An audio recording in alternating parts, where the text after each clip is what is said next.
আচ্ছা আচ্ছা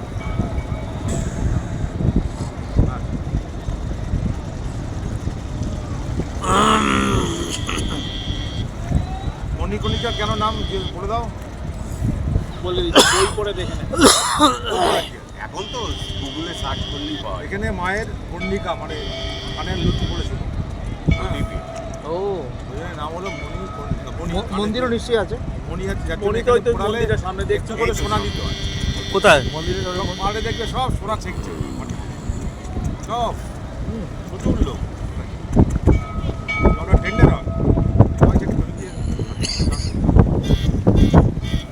এইখানে করলে মানে দাহ করা হলে সরাসরি সরে শিব ঠাকুর নাকি তুলে নেয়।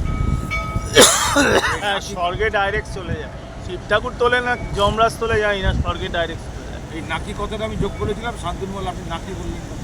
হয় বলুন যে আমি বিশ্বাস করি না অথবা করেন যে কোনো একটা। নাকি যোগ করে ওর ওই রকমই কাজ।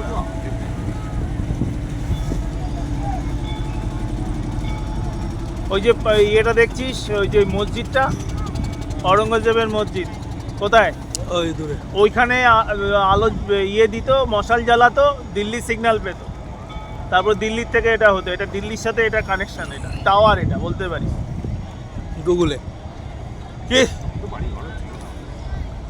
তখন তো অত বাড়িঘর ছিল না, এই টাওয়ার দিল্লি থেকে দেখা যেত। কতটা ভিতর? জল অনেক আছে।